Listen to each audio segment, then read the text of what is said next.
जो ऑफिसर्स हैं केवीएस के, उनके पावर्स और उनकी ड्यूटीज़ की बात करेंगे। इसमें आप देख पा रहे हैं कि commissioner, additional commissioner admin, joint commissioner admin और personal joint commissioner ROs and director जीच और प्रिंसिपल के बारे में हम डिस्कस करेंगे। इसमें कुछ ऑफिसर्स छूट रहे हैं, जैसे कि additional commissioner academic, joint commissioner academic and training, assistant commissioners and vice principal. वो हम किसी दूसरे वीडियो में लेंगे, या फिर सामान्य सी बात है कि ये सारे ऑफिसर्स जो एकेडमिक वाले हैं उनकी जनरल सी बातें हैं कि वो एकेडमिक का ख्याल रखेंगे, उनके अपकीप के लिए काम करेंगे। जो याद रखने में मुश्किल होते हैं वो एडमिन पोर्शन वाले जो ऑफिसर्स होते हैं उनके, इसलिए आज हम बात कर रहे हैं एडमिन पोर्शन की। इस वीडियो को शुरू करने के पहले इनके बारे में जानने के पहले कुछ बातें जानना बहुत ज़रूरी है, और उनमें से ये है कि जो हमारे केबीएस के एम्प्लॉयज़ हैं उनका कौन किस ग्रुप में आते हैं। तो जो 7th पे कमीशन है उसमें पे लेवल 1 टू 5 के जितने भी पे लेवल 1 to 5 मतलब ग्रेड पे 1800 से लेके ग्रेड पे 2800 तक के जो एम्प्लॉय हैं वो सब ग्रुप सी में आते हैं। मतलब हमारे यहाँ JSA या जिसको LDC या UDC जो हैं और लैब अटेंडेंट, सब स्टाफ, ये सब के सब ग्रुप सी में आते हैं। उसके बाद जो टीचर्स हैं, प्राइमरी टीचर टू PGT, वो 6 to 8 जितने भी टीचर्स हैं वे सारे के सारे ग्रुप बी में आते हैं। और उसके बाद वाइस प्रिंसिपल, यहाँ पर पे लेवल 9 नहीं है, संगठन में कोई भी 9 का कोई एम्प्लॉय नहीं है। पे लेवल 10 टू अब जो भी हैं वो सब के सब ग्रुप ए में आते हैं एम्प्लॉयज़। तो ग्रुप A B C, तो पे लेवल 10 से ऊपर वाले सारे ए ग्रुप में आएंगे, 6 to 8 वाले बी में आएंगे। इसमें सारे के सारे टीचर्स और जैसे कि असिस्टेंट हैं या कुछ और भी पोस्ट हैं, और 1 to 5 वाले ग्रुप सी में आएंगे।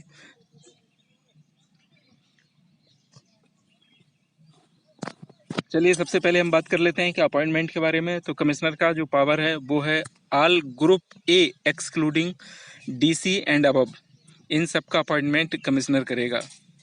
DC और इसके ऊपर के जितने भी अधिकारी होंगे उनकी अपॉइंटिंग अथॉरिटी कमिश्नर नहीं है, बल्कि या तो वो वाइस चेयरमैन हैं या चेयरमैन हैं या फिर गवर्नमेंट ऑफ इंडिया है। मतलब जैसे कमिश्नर और एडिशनल कमिश्नर के लिए, एडिशनल कमिश्नर एडमिन के लिए गवर्नमेंट ऑफ इंडिया है, और एडिशनल कमिश्नर एकेडमिक के लिए चेयरमैन है, बाकी जॉइंट कमिश्नर के लिए वाइस चेयरमैन है।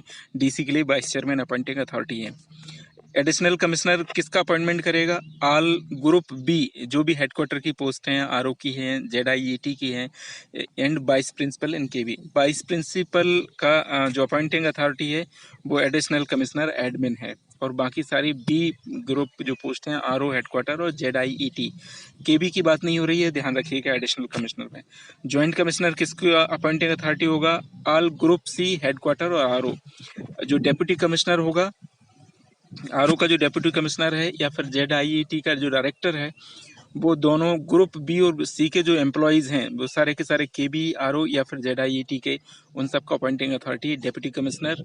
और इसमें डेप्यूटी कमिश्नर और डायरेक्टर ऑफ ZIET दोनों सेम पोस्ट के होते हैं, पर जब ZIET की बात होगी तो वो सिर्फ और सिर्फ ZIET के कर्मचारियों के लिए लागू होगा, बाकी चीज़ें DC के लिए लागू होंगी। तो चलिए बात कर लेते हैं कि प्रिंसिपल किसका अपॉइंटिंग अथॉरिटी होगा। तो सब स्टाफ जो है उनका अपॉइंटिंग अथॉरिटी, वो भी KB के सब स्टाफ, हेडक्वार्टर का सब स्टाफ नहीं होगा या RO का सब स्टाफ नहीं होगा। KB का जो सब स्टाफ है उसका अपॉइंटिंग अथॉरिटी प्रिंसिपल होता है। दूसरे पार्ट टाइम कॉन्ट्रेक्चुअल टीचर्स के भी अपॉइंट करने का अधिकार प्रिंसिपल को होता है। तो अपॉइंटमेंट में जो अधिकार हैं वो क्लियर। सारे ग्रुप ए जो ऑफिसर्स हैं DC और DC के ऊपर वाले, उन सबका अपॉइंटिंग अथॉरिटी कमिश्नर है। एडिशनल कमिश्नर है वाइस प्रिंसिपल, और हेडक्वार्टर रीजनल ऑफिस के ग्रुप बी ऑफिसर्स का। जॉइंट कमिश्नर ग्रुप C के हैं जितने भी हेडक्वार्टर और RO के हैं। डेप्यूटी कमिश्नर KB के वाइस प्रिंसिपल और प्रिंसिपल को छोड़ के KB के सारे स्टाफ का जो अपॉइंटिंग अथॉरिटी है वो DC है। और प्रिंसिपल KB का जो सब स्टाफ है और कॉन्ट्रेक्चुअल टीचर। अपॉइंटमेंट के बाद हम दूसरी बात कर लेते हैं क्रिएटिंग पोस्ट। पोस्ट क्रिएट करने का, पूरे केबीएस में पोस्ट क्रिएट करने का पावर कहाँ पर किसको है? तो इसका जो पावर है, टीचिंग या नॉन टीचिंग की कोई नई पोस्ट क्रिएट करना है, क्रिएट करने की बात हो रही है कि नई पोस्ट बनाना। जैसे किसी केबी में मान लीजिए एक पोस्ट सैंक्शन है एलडीसी की, और उस केबी में दो पोस्ट सैंक्शन, दो पोस्ट क्रिएट, दो पोस्ट ये होता है सैंक्शन। पर मान लीजिए कि कोई एक नई ही पोस्ट जनरेट कर दी जाए, तो उसकी बात कर रहे हैं। तो टीचिंग या नॉन टीचिंग, जैसे योगा टीचर है, कभी हमारे केंद्रीय विद्यालय में योगा टीचर की पोस्ट होती है, कभी इसको खत्म कर दिया गया। एक नई पोस्ट क्रिएट करने की जब बात आएगी तो कमिश्नर जितनी भी टीचिंग और नॉन टीचिंग के बीच में पोस्ट हैं उनको क्रिएट करने का पावर रखता है। और अगर हेडक्वार्टर या आरओ या जेडआईईटी की जब बात करेंगे तो वहाँ पर वो 6 महीने के लिए एक नई पोस्ट को क्रिएट करके किसी को अपॉइंट कर सकता है। बाकी किसी भी अधिकारी, कर्मचारी, कमिश्नर के अलावा कोई भी किसी को भी नई पोस्ट क्रिएट करने का कोई पावर नहीं है। Approval of probation. Probation period जो होते हैं 2 साल का, सामान्यतः केबी में है सभी के लिए। और इसको अप्रूव कौन करेगा और कंफर्म कौन करेगा? तो कमिश्नर जो है वो ग्रुप ए के ऑफिसर्स हैं, जॉइंट कमिश्नर तक के सारे ग्रुप ए ऑफिसर्स का प्रोबेशन को अप्रूव करेगा और उनको कंफर्म करेगा। एडिशनल कमिश्नर जो होगा वो वाइस प्रिंसिपल और हेडक्वार्टर और आरओ के जो भी बी ग्रुप के ऑफिसर्स हैं उनको कंफर्म करेगा और उनका प्रोबेशन का अप्रूवल देगा। जॉइंट कमिश्नर जो होगा वो ग्रुप सी एम्प्लॉय जो होंगे हेडक्वार्टर और आरओ के, उनको कंफर्मेशन देगा। डेप्यूटी कमिश्नर जो है वो केबी के सारा स्टाफ, प्रिंसिपल और वाइस प्रिंसिपल को छोड़ दें तो केबी का सारा स्टाफ का कंफर्मेशन करेगा डेप्यूटी कमिश्नर। इसके अलावा इसी तरह से जेडआईईटी का जो डायरेक्टर है वो जेडआईईटी के एम्प्लॉयज़ का कंफर्मेशन करेगा। और प्रिंसिपल जो है वो सब स्टाफ का कंफर्मेशन कर सकता है। चलिए, forward application for post outside of KBS के बाहर किसी पोस्टिंग के लिए अगर एप्लीकेशन फॉरवर्ड करनी है तो किसके लिए कौन पावर? तो कमिश्नर किसको करेगा? DC and above. Deputy commissioner अगर केबीएस के बाहर अप्लाई करता है या उसके ऊपर के ऑफिसर्स करते हैं तो उसके लिए कमिश्नर ही फॉरवर्ड करेगा उस एप्लीकेशन को। एडिशनल कमिश्नर करेगा group A below DC. DC के नीचे के जितने भी ग्रुप ए के अधिकारी हैं, जैसे कि असिस्टेंट कमिश्नर हैं और जो भी हैं, उन सबको फॉरवर्ड करेगा additional commissioner admin. Joint commissioner के लिए इसमें कोई पावर नहीं है। डेप्यूटी कमिश्नर जो होगा वो केबी के सारे ग्रुप बी एम्प्लॉयज़ और आरओ और जीट की जब भी बात आएगी तो वहाँ डीसी नहीं होगा, डायरेक्टर ऑफ जेडआईईटी ही होगा। और प्रिंसिपल जो होगा वो ग्रुप सी, केबी के जो ग्रुप सी के एम्प्लॉयज़ हैं उनकी एप्लीकेशन को फॉरवर्ड कर सकता है अगर वो एम्प्लॉय केबीएस के बाहर अप्लाई करना चाहता है तो। Deputation for training abroad. विदेश में ट्रेनिंग लेने जाने के लिए कौन एम्पावर्ड होगा?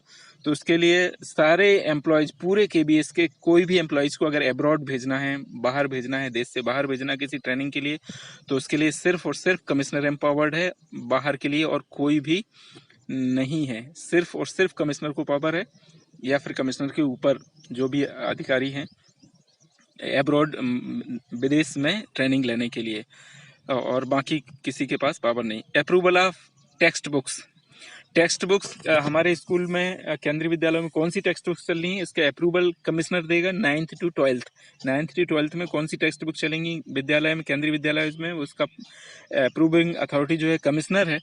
और जो 1st to 8th जो होगा वो उसमें एडिशनल कमिश्नर एकेडमिक होगा, एकेडमिक अप्रूव करेगा कि 1st to 8th कौन सी टेक्स्ट बुक चलेंगी। हालांकि टेक्स्ट बुक के मामले में बहुत क्लियर सा है, एनसीईआरटी की जो बुक्स हैं, एनसीईआरटी जो पब्लिश करता है वही बुक हमारे विद्यालय में अप्रूव की गई हैं। कुछ बुक्स हैं जो 9th to 12th सीबीएसई ने रिकमेंड की हैं और उनको अप्रूव किया गया है।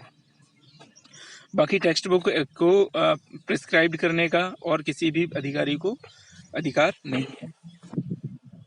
अगर किसी कर्मचारी अधिकारी को बुक लिखने के लिए या फिर हायर स्टडीज़ के लिए परस्यू करने के लिए या फिर किसी लिटरेरी वर्क में काम करने के लिए परमिशन लेनी है तो कौन होगा? तो जितने भी एम्प्लॉयज हैं सबके लिए परमिशन कमिश्नर दे सकता है। अगर वाइस प्रिंसिपल या फिर ग्रुप बी हेडक्वार्टर आरओ या जीट के कर्मचारी हैं तो उनको एडिशनल कमिश्नर देगा। और डीसी दे सकता है। केबी के जितने भी प्रिंसिपल और वाइस प्रिंसिपल को अगर हम छोड़ दें तो बाकी जितने भी कर्मचारी हैं उन सबके लिए डीसी देगा, और जीट के जो कर्मचारी हैं उनके लिए जीट का डायरेक्टर देगा। और प्रिंसिपल किसी को भी बुक राइटिंग की परमिशन देने का अधिकारी नहीं है। चलिए नेक्स्ट बात कर लेते हैं prescribe admission examination and promotion rule. केंद्रीय विद्यालय में एडमिशन का रूल क्या होगा, एग्जामिनेशन किस तरह से होंगे और उनके बच्चों का प्रमोशन कैसे होगा, इसके लिए जो रूल बनाने का जो अधिकार है वो किसके पास है? तो वो रूल अधिकार सिर्फ और सिर्फ कमिश्नर के पास है और किसी भी अधिकारी के पास ये वाला अधिकार नहीं है। जो भी रूल बनाने हैं वो कमिश्नर के अधिकार क्षेत्र में आते हैं। रूल का विद्यालय टाइमिंग, वेकेशन या ब्रेक का डिसाइड करना, कौन कौन से ब्रेक होंगे, कितने टाइम के ब्रेक होंगे, किस टाइम पर ब्रेक होगा, ये सब केवल और केवल इसका अधिकार जो है वो कमिश्नर को है। Territorial jurisdiction of DC and other officers.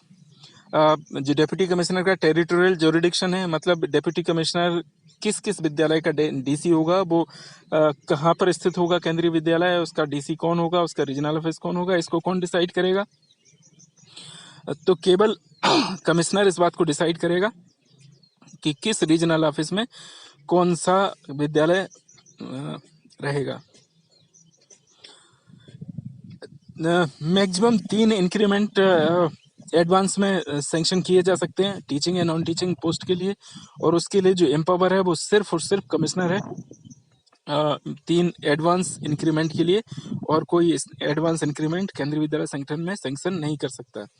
किस किस की लीव कौन सैंक्शन करेगा? तो जो कमिश्नर है वो एडिशनल कमिश्नर जो हैं दोनों, एडिशनल कमिश्नर एडमिनिस्ट्रेशन और एडिशनल कमिश्नर एकेडमिक, इन दोनों की लीव सैंक्शन करेगा।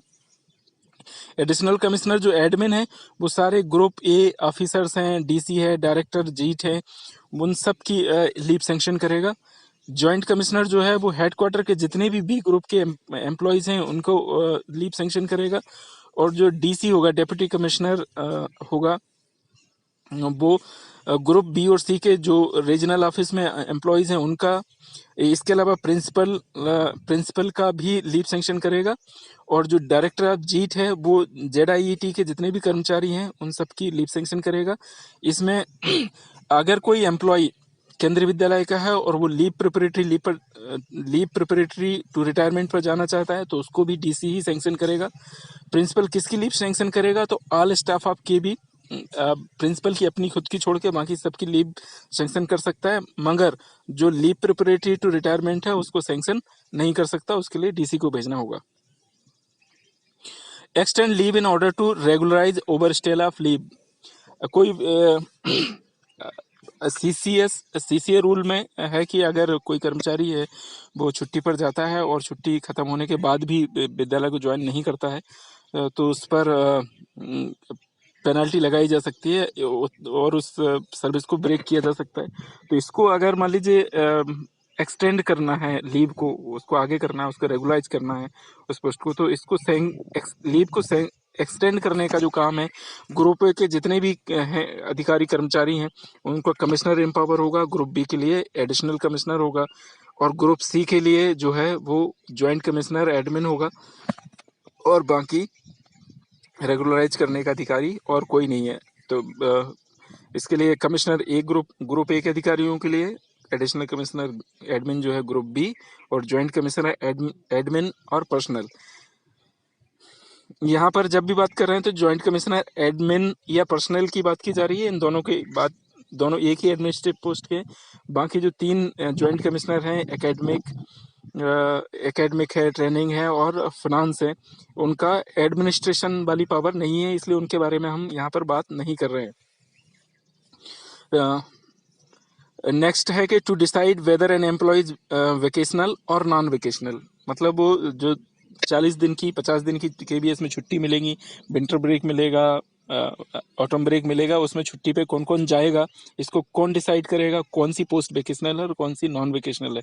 जैसे प्रिंसिपल की पोस्ट नॉन वेकेशनल है, वाइस प्रिंसिपल में की पोस्ट वेकेशनल है, अगर वो फर्स्ट शिफ्ट का है, अगर सेकंड शिफ्ट का है तो फिर वो नॉन वेकेशनल है। इसको डिसाइड करता है सिर्फ और सिर्फ कमिश्नर, और बाकी किसी को इस चीज़ को इसका पावर नहीं है। Permission for appearing eight public exam, अगर मान लीजिए किसी को पब्लिक एग्जाम में अपेयर होने की परमिशन चाहिए तो किसके पास जाएगा? अगर वो ए और बी ग्रुप का हेडक्वार्टर आरओ जीट के भी कहीं का भी अधिक कर्मचारी है तो वो एडिशनल कमिश्नर से परमिशन ले सकता है। ज्वाइंट कमिश्नर जो होगा वो हेडक्वार्टर के बी ग्रुप के जो हैं उनको दे सकता है, और डेप्यूटी कमिश्नर के बी के सारे एम्प्लॉयज वाइस प्रिंसिपल और प्रिंसिपल को छोड़ के उनको पब्लिक एग्जाम में पार्टिसिपेट करने के लिए, अपेयर करने के लिए परमिशन दे सकता है। और प्रिंसिपल केंद्रीय विद्यालय के जो सी ग्रुप के एम्प्लॉयज हैं उनको परमिशन दे सकता है। To allow change in the name of the employee, employee का नाम या उसका सरनेम बदलना हो, कोई एम्प्लॉय अपना सरनेम बदलना चाहता है, अपना नाम बदलना चाहता है, तो इसको कौन अलाउ करेगा? तो अलाउ करने के लिए इसकी पावर एडिशनल कमिश्नर के पास है, और वो भी ए ग्रुप के सारे एम्प्लॉयज का अप टू ज्वाइंट कमिश्नर, क्योंकि एडिशनल कमिश्नर अपना तो नाम चेंज कर नहीं सकता, तो एडिशनल कमिश्नर के नीचे ज्वाइंट कमिश्नर, हेडक्वार्टर आरओ जीट, केबी का प्रिंसिपल या वाइस प्रिंसिपल, इन सब के लिए जो परमिशन नाम चेंज करने के लिए अलाउ करेगा वो एडिशनल कमिश्नर एडमिन है। दूसरा, केंद्रीय विद्यालय के बाकी सारे एम्प्लॉयज, वाइस प्रिंसिपल के नीचे के सारे एम्प्लॉय के जो परमिशन देगा नाम चेंज करने की वो डेप्यूटी कमिश्नर होगा, और प्रिंसिपल किसी का भी नाम चेंज नहीं कर सकता है। पासपोर्ट बनवाना है या फिर अब्रॉड में विजिट करना है, विदेश घूमने जाना है, तो इसकी परमिशन कौन देगा? तो एडिशनल कमिश्नर जो होता है वो ग्रुप ए के कर्मचारियों को देगा एनओसी। इसके अलावा ज्वाइंट कमिश्नर होगा वो बी और सी के कर्मचारी अगर हेडक्वार्टर के हैं, या फिर ए और बी के कर्मचारी आरओ के हैं, और प्रिंसिपल और वाइस प्रिंसिपल की एनओसी भी ज्वाइंट कमिश्नर एडमिन या फिर पर्सनल ही देगा। जो डीसी है वो सी और डी ग्रुप आरओ, जेडआईईटी का डायरेक्टर जो होगा वो जेडआईईटी के कर्मचारियों के लिए, और प्रिंसिपल वाइस प्रिंसिपल को छोड़ के केंद्रीय विद्यालय के सारे कर्मचारियों के लिए पासपोर्ट बनवाने की एनओसी डेप्यूटी कमिश्नर देगा। अगर विदेश घूमने जाना है तो उसकी परमिशन भी डेप्यूटी कमिश्नर देगा। प्रिंसिपल पासपोर्ट के लिए एनओसी का अधिकारी नहीं है। सैंक्शन एनुअल इंक्रीमेंट, किसका एनुअल इंक्रीमेंट कौन सैंक्शन करेगा? तो जॉइंट कमिश्नर और सुपरिटेंडेंट इंजीनियर का जो है वो एडिशनल कमिश्नर एडमिन करेगा। केवल जॉइंट कमिश्नर्स और सुपरिटेंडेंट इंजीनियर्स का जो एनुअल इंक्रीमेंट है, और जॉइंट कमिश्नर जो होगा वो ग्रुप ए के सारे कर्मचारी जिनमें डीसी भी शामिल हैं उनका एनुअल इंक्रीमेंट सैंक्शन करेगा। डीसी जो है वो ग्रुप बी और सी जो आरओ के कर्मचारी हैं उनका, और डायरेक्टर जीट का जो होगा वो जेडआईईटी के कर्मचारियों का, और प्रिंसिपल और वाइस प्रिंसिपल का भी एनुअल इंक्रीमेंट डीसी सैंक्शन करेगा। सारा स्टाफ, वाइस प्रिंसिपल और प्रिंसिपल को छोड़ के बाकी सारे स्टाफ का एनुअल इंक्रीमेंट जो सैंक्शन करेगा वो प्रिंसिपल है। To sanction the double TA, double transport allowance for physically challenged employee, जो फिजिकली चैलेंज्ड एम्प्लॉई हैं उनका डबल ट्रांसपोर्ट अलाउंस कौन सैंक्शन करेगा? तो अगर जी से ग्रुप ए की बात करें तो वो होगा additional commissioner admin, group B की बात करेंगे तो वो ज्वाइंट कमिश्नर एडमिन या फिर पर्सनल होगा, और बाकी सारे कर्मचारी इंक्लूडिंग प्रिंसिपल, केबी के सारे कर्मचारी प्रिंसिपल तक डीसी उसके लिए सैंक्शन करेगा, और प्रिंसिपल किसी का नहीं कर सकता। पे फिक्सेशन कौन करेगा? तो एडिशनल कमिश्नर जो एडमिन होगा वो डीसी और ज्वाइंट कमिश्नर का पे फिक्सेशन करेगा। ज्वाइंट कमिश्नर जो एडमिन है पर्सनल है वो प्रिंसिपल एंड ग्रुप ए और बी, इसमें से डीसी चूंकि एडिशनल कमिश्नर एडमिन करेगा इसलिए ज्वाइंट कमिश्नर जो है वो डीसी का नहीं करेगा, बाकी सारे ए और बी के जो आरओ या फिर हेडक्वार्टर के कर्मचारी अधिकारी हैं उनका एनुअल पे फिक्सेशन करेगा। प्रिंसिपल का भी पे फिक्सेशन ज्वाइंट कमिश्नर एडमिन या फिर पर्सनल करेगा। जो डेप्यूटी कमिश्नर है वो केबी के सारे कर्मचारियों का प्रिंसिपल को छोड़ के वाइस प्रिंसिपल तक सभी का पे फिक्सेशन जो है वो डेप्यूटी कमिश्नर करेगा। प्रिंसिपल किसी का भी पे फिक्सेशन नहीं कर सकता। मेडिकल एडवांस क्या होगा? तो मेडिकल एडवांस जो होगा, ऑल स्टाफ जो है अप टू जॉइंट कमिश्नर वो एडिशनल कमिश्नर एडमिन करेगा। और अगर केबी की बात आएगी तो वो डीसी करेगा। डीसी केबी के कोई भी कर्मचारी हैं उनका मेडिकल एडवांस सेंक्शन करना है तो वो डीसी करेगा। होम टाउन का अगर होम टाउन चेंज करना है एलटीसी के पर्पज से तो उसके लिए एडिशनल कमिश्नर एडमिन जो है वो इसके लिए अधिकारी है।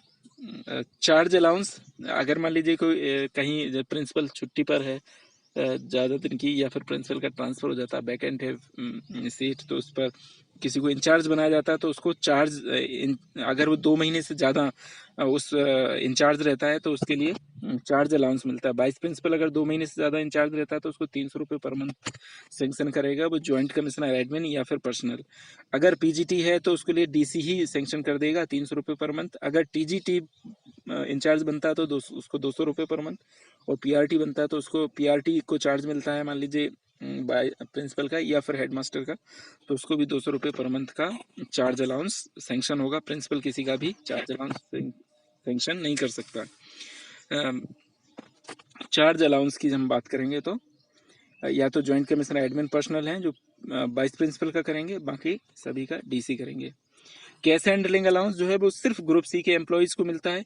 तो ग्रुप सी के एम्प्लॉयज़ का जो चार्ज अगर हेडक्वार्टर का है तो वो जॉइंट कमिश्नर एडमिन या पर्सनल कर देगा, और अगर डीसी जो है तो अगर आरओ ऑफिस है, जेडआईटी है या फिर केबी हैं उनके ग्रुप सी हैं तो उनके लिए डीसी करेगा कैश हैंडलिंग अलाउंस। अभी 7 सीपीसी में 750 रुपये हो गया है, उसके पहले 225 रुपये कैश हैंडलिंग अलाउंस हुआ करता था प्रिंसिपल इसमें। तो कैश हैंडलिंग अलाउंस में सिर्फ 2 लोग ही कर सकते हैं, जॉइंट कमिश्नर एडमिन या पर्सनल, या फिर डीसी या फिर जेडआईटी का डायरेक्टर। आज के लिए इतना ही, बाकी मिलेंगे। Thank you very much.